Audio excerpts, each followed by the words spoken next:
maal godhe gara jiraachuutti isaan fidee akka isaan jiraatan godhe. Aangoo immoo isaan irratti kan godhe immoo inni Waaqayyo eenyuun Addaamii maal? Addaamiif waadaan ni gale isa kanadha yookiin waadaan ni kenneefi isa kanadha jechuudha. Addaamiif waadaan ni godheef. Waadaan ni kenneef. Aangoo kana kenneefidha. Balleessaa balleessu yakka yakku malee Kiristoosii isaaf jedhee dhufee fayyina ta'ee anaaf isinii fayyina kan kenne Addaamiin maal godhe? Aangoo laate. Ati kanarra bulchii, isa bulchii. Aangoo kana booda siif laadheera. Dhala namaa hundumaa irratti, bineeldota hundumaa irratti aangoo kenneefi akka isaanii abbaa keenya Addaamiin ajajamanii akka isaan jiraatan jechuudha. Kanaaf uumamtoota hundumaa jiraachuurraa kan hin jirreerraa gara jiraachuutti kan fidee gooftaan keenya Iyesuus Kiristoos jechuudha. Gooftaan keenya Iyesuus Kiristoos jechuudha. Addaam gannata keessaa yeroo ari'atametti abdiin isaa siidha kan jedhe guyyaa 5 walakkaa kan jedhame waggaa 5,500dha. Addaam gannata keessaa yeroo ari'atametti abdiin isaa siidha. Eenyudha? Abdiin isaa eenyu ture? Eenyutti? Abdiin isaa barreessaa. Abdiin isaa siidha gaafa jedhamu abdiin isaa eenyu? Abdiin Addaam kan jedhame suni jechuudha. Abdiin Addaam eenyudha?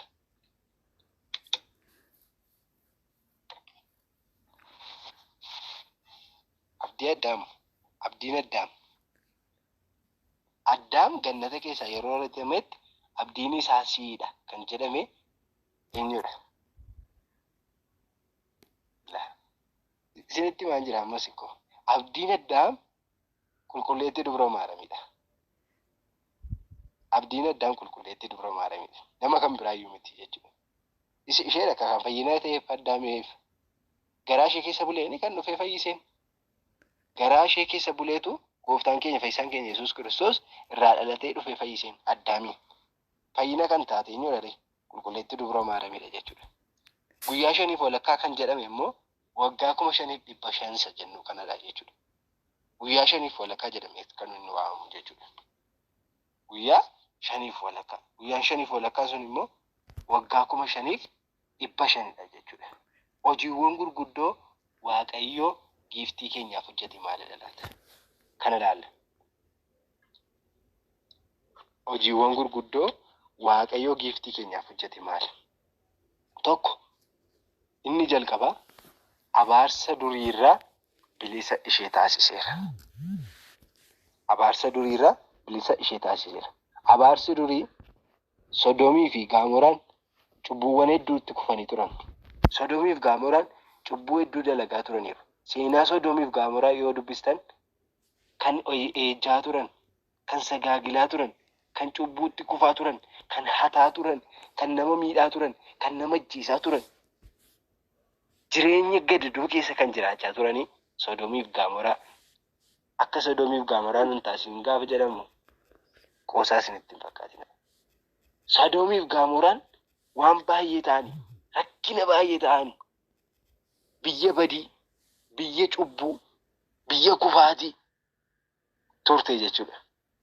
Sodoomii fi Gaamoraa jechuudha. Yeroo sana maaltu ture? Abaarsa ture. Yeroo sana ceephoon ture. Yeroo sana dheekkamsa ture. Waaqayyo biraa jechuudha. Dheekkamsatti fide Waaqayyo. Abaarsatti fide Waaqayyo. Jara sanatti jechuudha. Maaliif Waaqayyoon dagatan, Waaqayyoon salphisan, Waaqayyoon tuffatan gatii ta'eedhaaf jechuudha. Sabni Sodoomii fi Gaamoraa suni jechuudha. Yeroo sana keessa qulqulleettiin Dubroo Maariyaam abaarsa durii irraa bilisa kan isheen taateef kanaafidha jechuudha. Maaliif? Waaqayyoon filatamte, Waaqayyoof ulfina kennamte, Waaqayyoo ulfina kenneefi gara badiisaa sanarraa mana qulqullummaatti guddatte. Sagalee Waaqayyoo dhagaa guddatte. Wangeela barattee, kakuu moofaaf kakuu haaraallee barattee. Kiristoosiin immoo yeroo isaa gaafa ga'u immoo Kiristoosiin immoo maal taate? Garaatti baattee. Isa booda akka sanyii Sodoomiif Gaamoraan hin godhini sanyii gaarii taate kan nuuf hafte qulqulleettii Maariyaamidha jedhamee kan dubbatamuuf abboonni qulqulloon kan akka abbaa Hiriyaaqoos, abbaa Efreemiif kan dubbatan kanaafidha jechuudha. Abaarsa durii irraa maalidha jechuudha? Isheen qulqulleettiidha. Waaqayyo hojiiwwan gurguddoo inni giiftii keenya dubroo Maariyaamiif hojjete tokko isa kana jalaa qabadha. Abaarsa durii irraa bilisa turte isheen. Inni lammaffaan cubbuu yaadaan, dubbiin, hojiin hojjechuu irraa ishee eegeera. Isa sila barannee deebine jechuudha. Yaadaan, dubbiin, hojiin hojjechuu irraan ishee eegeera Waaqayyo. Waaqayyo ishee tikseera jechuudha. Ergamoota ergeefi kan ishee eegaa turanii ergamoota. Kan ishee ergamoota qulqulloota nama foonii miti jechuudha. Ituu nama foonii ta'eeti akka Sodoomiif Gamoraa sana qulqulleettiin dubroo Maariyaam cubbuutti kuftee turte jechuudha. Garuu Waaqayyo ergamoota isaa ergeefi ishee eegeen jechuudha. Ishee tikseen jechuudha. Kanaaf yaadaan, dubbiin, hojiidhaan hojjechuurraan maalidha jechuudha? Cubbuu tokko hin hojjenne Kiristoos ishee eegeera jechuudha. Hojiin inni qulqulleettii dubroo Maariyaamiif hojjete lammaffaan isa kanadha jechuudha. Inni sadaffaa bartee dubartoota irratti argamurraa ishee dhorkina. Ilaa asirratti dhaggeeffadha. Bartee dubartoota irratti argamurraa ishee dhorkina. Bartee gaafa jedhamu maal jechuudha? Bartee dubartoota irratti argamurraa ishee dhorkina gaafa jedhamu maal jechuudha? Yoonatti eetu barreessaa yookiin eetu miitii irraa kaasee dubbata. Sagaleen kun nagaa miti? Sagaleen kiyya nagaa miti?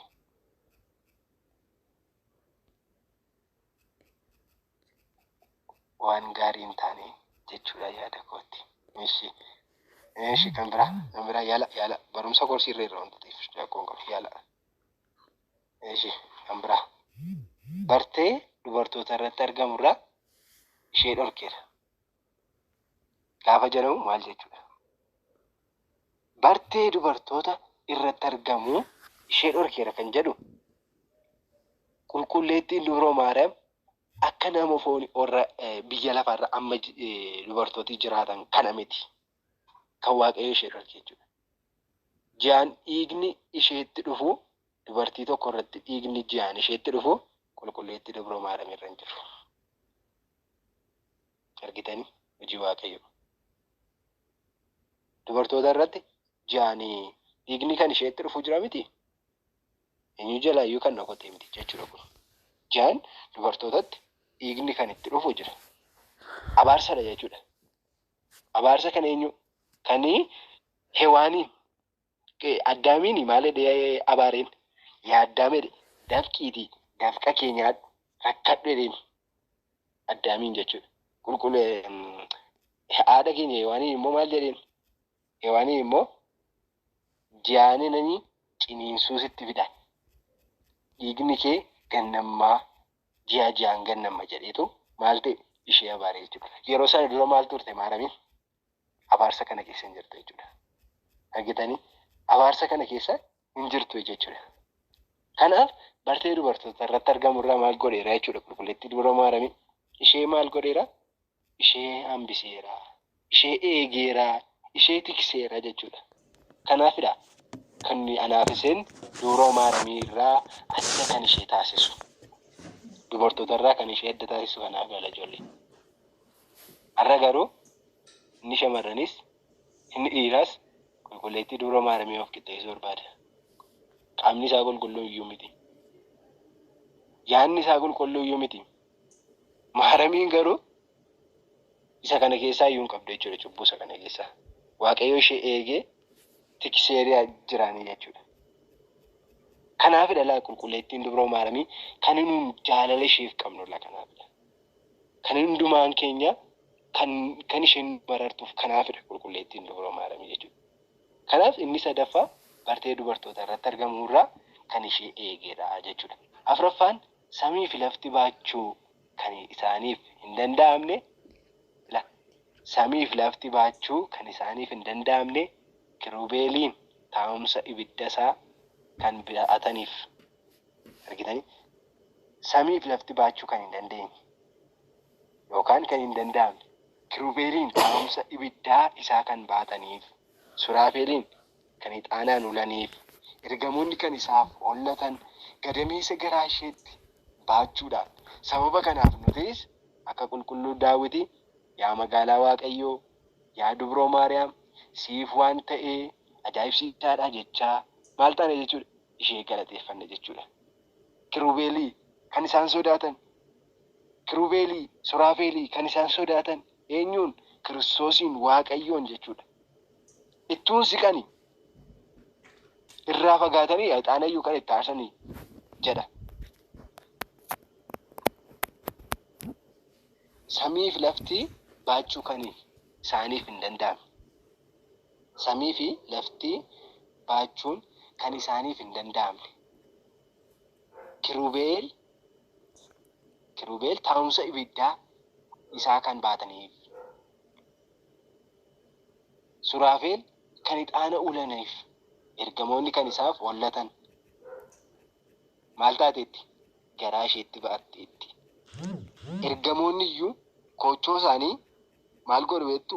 Fuula isaanii haguuguuf koochoo isaaniidhaan gooftaatti gaafa dhiyaatanii murtoo fa'aa gaafa geessanii yookaan kadhannaa keenya gaafa geessanii maal ta'u? Koochoo isaanii ija isaanii haguuggatanii gad jedhaniitu Waaqayyoof hogguumu jechuudha. Waaqayyoof salphatu jechuudha. Isaaniyyuu ergamoonni iyyuu jechuudha. Isheen garuu maal taateettire? Garaatti baatteetti qulqulleettiin dubroo Maariyaam. Ergamoonni kan sodaatanidha argitanii. Kiristoosii kan sodaatan, qulqulloonni kan sodaatan, suraafeeliif kirubeeliin kan caalu hedduu miti. Wangeela keessatti akkoo iddoo baay'eetti kan isaan barreeffamanii jiran. Maariyaam Leech mi'uutii godhal tokko. Kanaaf ergamoonni qulqulloonni iyyuu kan isaan sodaatan, suraafeeliif kirubeeliin wangeela keessatti bal'inaan barreeffamanii jiru jechuudha. Isaan iyyuu ulfina guddaa hin sodaatu jechuudha yeroo hundumaa. Yeroo hundumaa maal ta'u? Hin sodaatu. Garuu qulqulleettiin dubroo Maariyaam maal taateetti jechuudha? Garaatti baatteetti. Kana ishee eegi gooftaan. Ajaa'ibsiisaa. Waan ajaa'ibsiisaa, waan addaatu siif ta'ee jedhee qulqullichi Daawit. Teeraaf moo hin taane hafiree? Qulqulleettii Maariyaamiidhaaf. Waan ajaa'ibsiisaa ta'eef, waan addaatu ta'eef qulqulleettii dubroo Maariyaamiidhaaf jechuudha. Kanaaf qulqulleettii dubroo Maariyaamii gooftaan keenya Iyyasuus Kiristoos ajaa'ibni gurguddaan isheedhaaf hojjete. Ajaa'ibni gurguddaan isheedhaaf raawwate warroota afuran kanadha jechuudha. Dhala namaa irratti kan hin argamne afuran kana raawwate. Dhala namaa irratti kan hin raawwatamne wanta afuran kana raawwateef. Garuu anaaf isirratti wanti afuran kuni keessaa abaarsi durii suni anaaf isinitti dhufeera. Hin jiru. Abaarsi durii suni amma hin jiru. Akka Sodoomiif Gaamoraan hin jiru. Dhiirri ol fuudhaan jiru. Shamarreen ol fuudhaan jiru. Yeroo sanas jira ture ijoollee. Isinittan hima. Yeroo durii sana bara Sodoomiif Gaamoraa sana tureera. Dhiirri ol fuudhuun, shamarreen ol fuudhuun gaa'ela taasifachuun jechuudha. Yeroo Sodoomiif Gaamoraa sana irraa dhufe amma jira. Amma mataa abaarsa duriin kun sun amma nutti dhufee hin jiru ijoollee. Nutti dhufee jira. Maariyaamiin garuu jalaa baatee jirti. Yaadni keenya, hojiin keenya, dubbannaan keenya cubboo hojjechaa jiru. Cubboo hojjechaa jira. Qulqulleettiin Maariyaamii garuu isa jalaa baatee jirti. Barteen dubartoota irrattis dhiirota irrattis kan raawwatamu jira moo hin jiru? Jira. Qulqulleettiin Maariyaamii garuu kana keessa hin jirtu jechuudha. Kanaafidha namummaa keenya afakkaatu iyyuu malee foonni uffattee jirtu foon keenya haa ta'u malee kan ishee adda taasisu kanaafidha ijoollee. Kanaafidha qulqulleettiin dubroo Maariyaam addadha kan nuyi hin jenne ishee ilaallu jechuudha. Ishee kan nuyi ulfina laannuuf, kan nuyi kabaja laannuuf, kan nuyi sagada laannuu fi waan nuyi hojjennu hamma yeroo sanatti hojjechaa turre. Wanti nuti foon keenyaan cubboo hojjechaa jirru kana yeroo sanatti qulqulleettii maramee raawwachaa hin turre.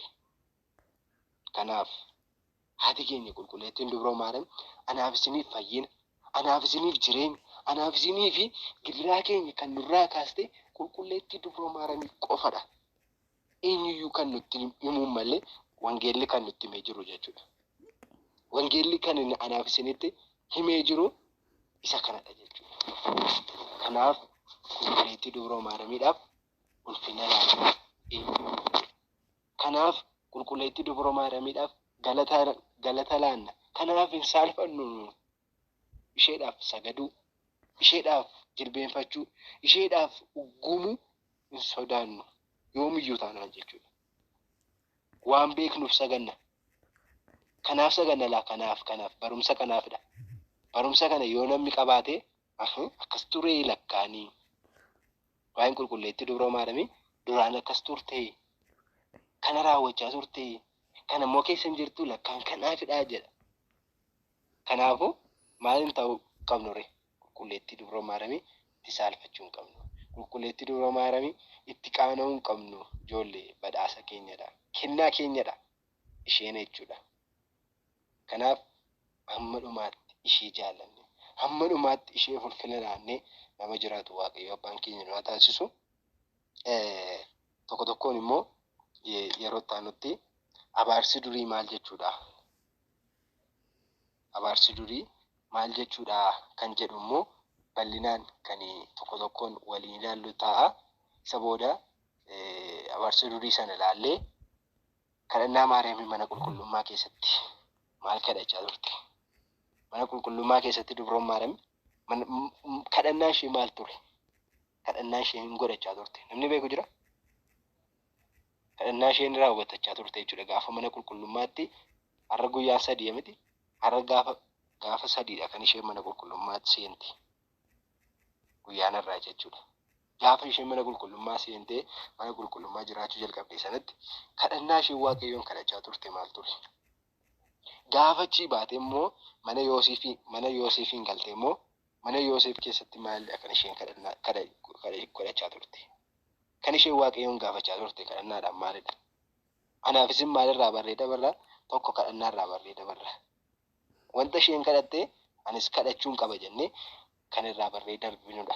Lammata immoo kadhannaan Maariyaamii kana ture, qulqullummaa ishee kana ture kan jennee irraa barannee dabarrudha. Akkasumas kaadhimamuun Yoosefiif maaliif kaadhimamte kan jedhullee bal'inaan ni baranna. Kaadhimamuu yeroo baay'ee maalitti hin fudhatina? Akka sammaa hojjannaa yookaan jaalallee walii seedhan isatti hin fudhatina. Akka wangeelaatti isatti hin fudhatina. Akka biyya lafaatti garuu isatti fudhadha. Akka biyya lafaatti dhalli namaa kaadhimaa waliin ta'uu danda'a. Mana barumsaa keessatti namni tokko barumsa gaafa fixee bahu yookaan fixuuf gaafa jedhu ni kaadhimama jechuudha barumsaaf illee. Kanaaf isallee bal'inaan kan barannu ta'a. Ayyaanni ishee, eebbi ishee hundumaan keenyarra kan ooleef kan buleen nuuf haa ta'u. Surraan ishee hunduma keenyaa, ayyaanni ishee hunduma keenya biraa hin dhabamiini. Haadha keenya jaallannee, haadha keenyaaf ulfina laannee, haadha keenyaaf kabaja laannee nama amma bara baraatti ishee duukaa jiraatu Waaqayyo abbaan keenya haa taasisu. Har'a dhiisnee kan deemnu osoo hin taane, har'a jaallannee bor dhiisnee kan deemnu osoo hin taane, har'a jaallannee bor immoo jaalalli keenya kana caalaatti nama jaallatee ishee duukaa amma dhumaatti jiraatu Waaqayyo abbaan keenya nu haa taasisu. Kan barannee laphee keenyatti nuuf haa galmeessu. Simbirroon seexanaa akka laphee keenya keessaa fudhanneedhaaf gabataa laphee keenyatti Waaqayyo nuuf haa barreessu. Sadaqeenyee firii 30, 60, 100 buusnee mootummaa isaaf nama qophaa'u Waaqayyo abbaan keenya nu haa taasisu. Kakaasee kana jalqabsiisee kana raawwachiisee galanna ta'u Waaqa Abbaaf, Ilmaaf, Hafuura Qulqulluuf bara baraatti ameen. Ulfaadhaa dhumaa waan dhaggeeffattaniif.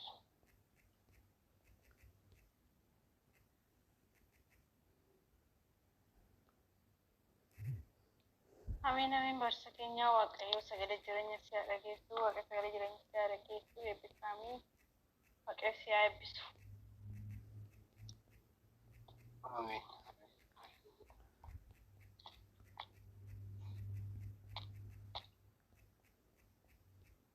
Ameen barsa keenya Waaqayyo sagalee bara jireenya si haa dhageessu, bara tajaajilaa si haa dheeressu.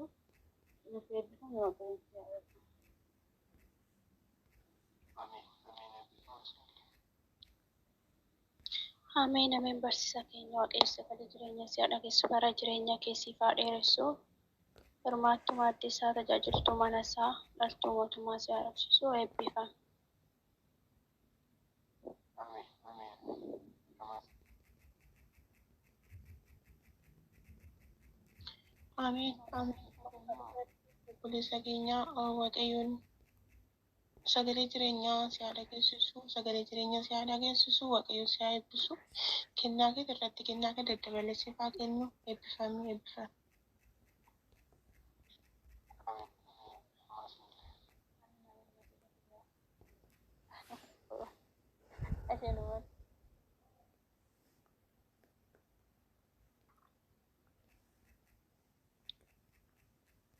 Murtee.